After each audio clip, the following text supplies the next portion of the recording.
여러분 안녕하세요. 성경 속에 있는 진리를 탐구해보는 기독교 강요 시간입니다. 오늘은 칭의 12장입니다. 심판과 칭의에 대해서 살펴볼 텐데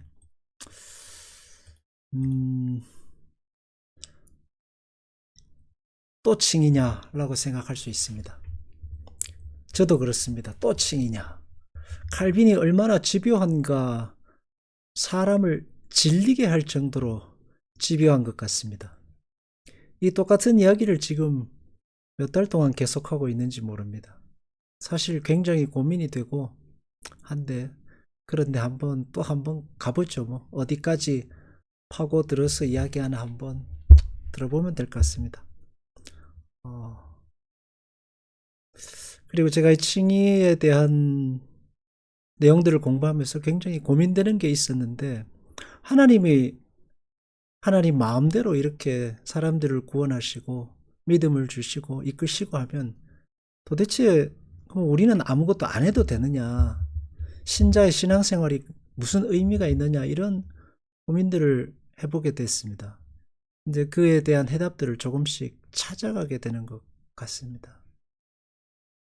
진정한 열심 있는 신앙의 토대가 뭐냐라고 할 때에 그것이 바로 칭이다라는 것을 알 수 있게 됐습니다. 정말 얼마나 멋진 신앙의 토대가 얼마나 멋진 신앙의 토대인지 모릅니다. 정말 그래서 우리가 신앙이 열심 있는 신자가 되어야 하고, 우리의 이 헌신과 하나님 앞에 살아가는 신앙의 열심이 얼마나 값진가 하는 것이 바로 이 칭의, 누구도 빼앗아갈 수 없는 하나님의 칭의가 굳건한 토대가 되기 때문이다 라는 사실을 다시 한번 확인할 수 있게 되어서 참 감사한 그런 시간들입니다. 칼빈이 칭의의 문제를 하나님의 심판 앞에서 다루는 이유가 있습니다. 얼핏 보면은 인간의 무력함을 정죄하고 인간을 못난 사람으로 몰아가는 것처럼 보입니다. 하나님 앞에 먼지 안 나는 사람이 있느냐 탈탈 털어보는 것처럼 보이지만 사실은 그 반대입니다.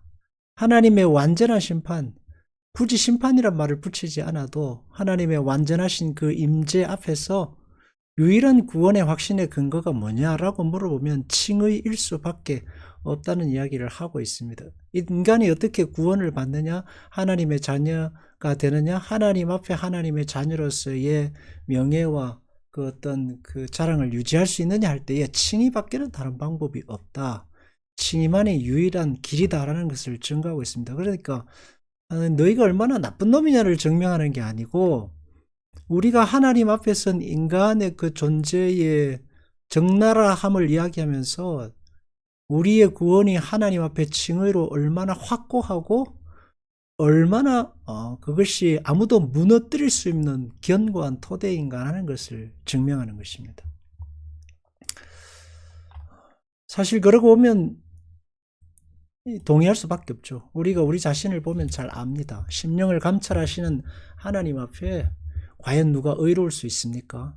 자기 의로 이미 내 손과 발과 눈과 모든 것이 오염되어 있는데 그 오염된 내 것으로 순결한 행동이 나온다? 순결한 음식을 만든다? 순결한 눈빛이 말이 나온다 하는 것 자체가 불가능한 일입니다.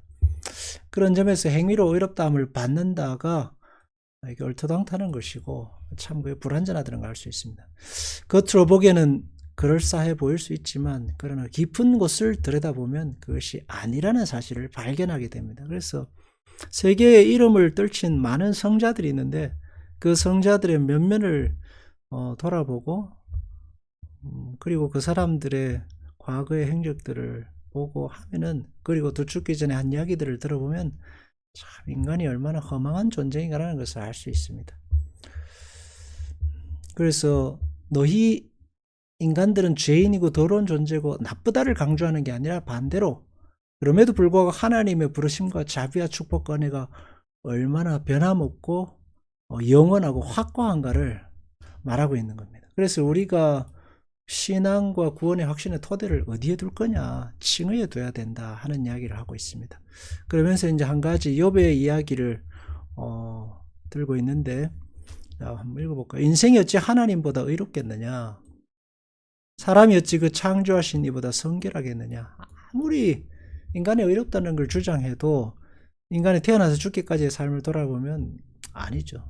참 하나님 그 종이라도 오히려 믿지 아니하시며, 이게 믿지 않는다는 말은 하나님이 의심하신다는 말이 아닙니다. 그런 의미가 아니고 하나님이 100% 신뢰할 만큼 하나님의 자비와 하나님의 긍휼하심이 있기 때문에 그를 믿고 맡기는 거지, 그 자신 안에, 인간 안에 무슨 믿음의 근거가 없다 하는 얘기를 하고 있습니다. 그 사자라도 미련하다 하시나니 하물며 흙집에 살며 티끌로 털을 삼고 하루살이에도 눌려 죽을 자이겠느냐. 조석 사이에 멸한바 되며 하나님은 그 거룩한 자들을 믿지 아니하시나니 하늘이라도 그의 보시기에 부정하거든 하물며 악을 짓기 물마신 같이 하는 사람, 부패한 사람이 아니겠느냐 해서, 이 보면 흙집에 살고 티끌로 털을 삼는다 했습니다. 먼지죠. 사람의 욕심과 탐욕이 기초가 되어서 지어진 존재라는 말을 의미하고 있습니다. 거기서 지어진 존재가 무슨 영원한 것이 있겠느냐라는 말을 하고 있는 겁니다. 그래서 우리가 칭의를 구원의 토대로 삼으면 얼마나 복된 신앙이 될 수 있는가 하는 이야기를 반대하고 반대로 이야기하고 있는 겁니다.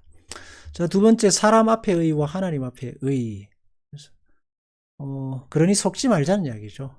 그러므로 우리는 빈 껍데기뿐인 자기 자신에게 속지 말아야 한다. 다른 말로 하면 빈 껍데기뿐인 거짓 권위에도 속지 말아야 된다라는 이야기를 합니다. 하나님의 음성을 듣는다. 나는 하나님의 신실한 종이다. 내가 하나님께서 나를 택하셔서 이런 하나님의 권위를 강조하는 사람, 유별나게 강조하는 사람들이 있습니다. 내 말 들어야 된다. 기도하면서 내 말을 들어야 된다. 이런 강조하는 사람들인데 속지 말라는 얘기죠. 사람과 비교해서 동등하거나 우월하다고 느끼더라도 그것은 하나님 앞에는 아무 가치도 없다. 이 말은 다른 말로 하면 하나님이 가치 있게 봐주시기 때문에 가치 있는 거지, 그걸 가지고 하나님 앞에 하나님 이걸로 하나님의 의의 값을 쳐주세요 하면은 내세울 게 없다는 이야기를 하고 있는 이야기입니다. 그래서 우리가 이 땅을 살아가면서 속을 필요 없습니다. 자기 자신에게 속을 필요도 없고 타인에게 속을 필요도 없죠. 신앙이 좋다는 이들에게 속을 필요도 없고 기죽을 필요도 없습니다.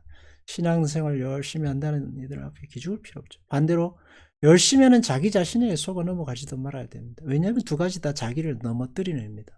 다른 사람에게 속는 것도 넘어지는 것이고 자기 손해고, 나 자신에게서 속아서 넘어지면 내가 교만해지고 내가 또 거꾸러지고 이 모든 것이 다 무너지게 됩니다. 그러니까 속을 필요가 없습니다. 참된 자유와 기쁨과 평화와 진정한 신앙의 자유가 어디서 오냐? 칭의, 하나님의 자비와 긍휼 앞에서 옵니다.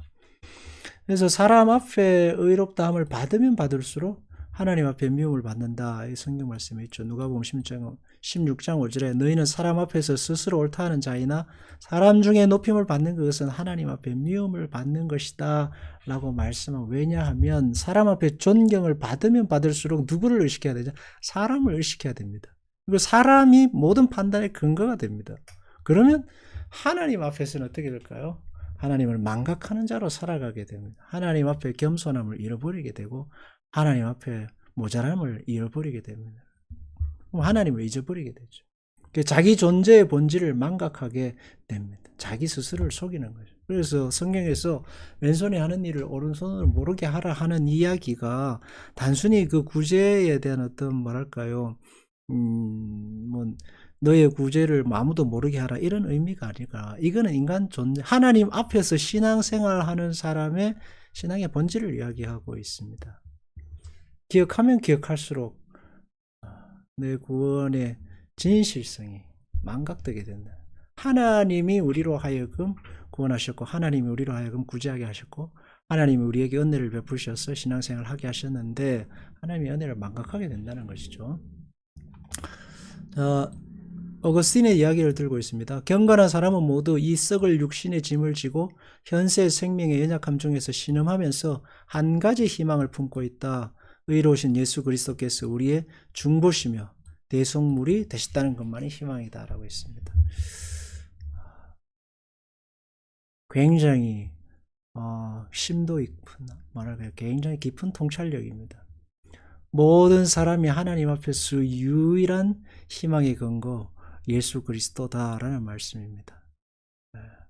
부자들에게, 잘난 사람들에게는 겸손케 하는 말씀이고, 가난하고 힘들고 어려운 사람에게는 굉장히 큰 위안이 되는 생명의 말씀입니다. 그래서 자기 자신을 정직하게 들여보는 사람에게는 이 예수 그리스도가 유일한 중보가 되신다라는 이 말씀이 더욱 선명하게 됩니다. 그래서 성경 말씀을 읽어보면 그 성경이 자기 신앙의 시금석입니다. 성경 말씀이 자기하고 자꾸 멀어지면 내가 신앙생활이 바로 가지 않는다라는 증거입니다. 성경 말씀이 자꾸 멀어집니다. 특히 로마서의 말씀들, 모든 사람이 죄를 범했으면 하나님의 영광에 이르지 못한다거나 혹은 주님께서 하신 말씀들, 이런 말씀들이 자꾸 나와 거리가 멀게 느껴지면 내가 신앙의 곁길로 가고 있다는 증거입니다. 그래서 신앙은 하나님의 말씀이 등불이죠. 우리의 마음을, 우리를 비추어서 우리를 바른 길로 가게 하는 등불인데,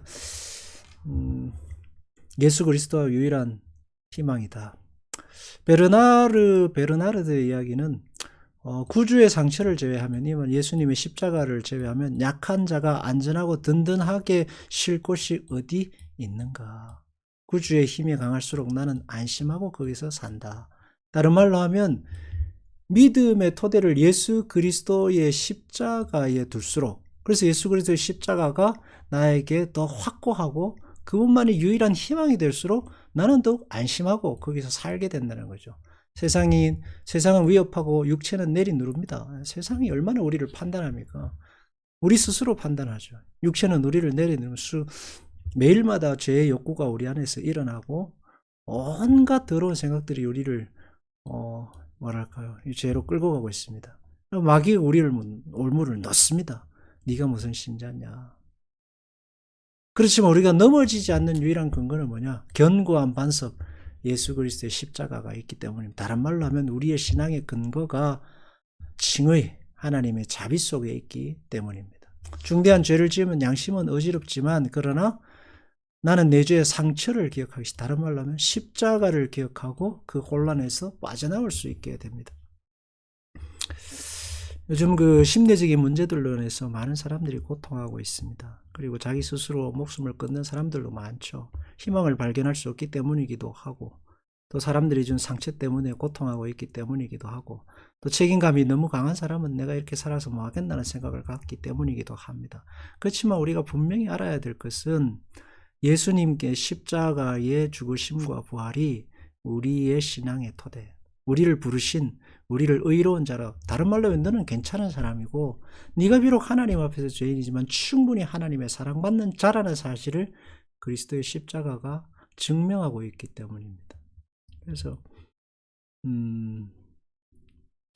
우리가 대속의 십자가를 붙들고 칭의를 근거로 신앙생활을 할 수 하는 한은 그 누구도 우리의 신앙을 빼앗을 수 없고 넘어뜨릴 수 없습니다. 그게 우리의 특권입니다. 그래서 주님께서 말씀하시기를 그리스도 위에 세운 신앙의 그 집이 반석 위에 세운 집이라고 했습니다. 자기의 위에 세운 신앙은 모래집입니다. 우리는 그리스도의 대속의 십자가 위에다가 신앙을 세우고 그 위에 내 열심을 쌓고 그 위에 또 내 헌신을 쌓고 그 위에 나의 신앙의 모든 것을 쌓으면 복된 신앙이 됩니다. 이생과 내세를 통틀어서 가장 복된 신앙의 길이 예수 그리스도의 십자가의 은혜 위에 세우는 신앙의 길일 겁니다.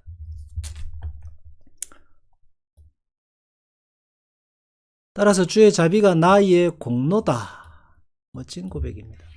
주님의 자비와 주님의 사랑과 주님의 은혜가 나의 공로다. 나의 자랑이고 나의 유일한 의의 근거이고 내가 하나님 앞에 내세울 수 있는 내세움이다, 이런 얘기입니다. 분명히 그에게 자비가 있으면 나에게도 공로가 있고 자비가 풍성하면 나의 공로도 풍성하다. 그러니까 예수님의 풍성함이 곧 나의 풍성함이라는 이야기를 하고 있습니다. 나는 자신의 의로운 행위를 노래할 것인가?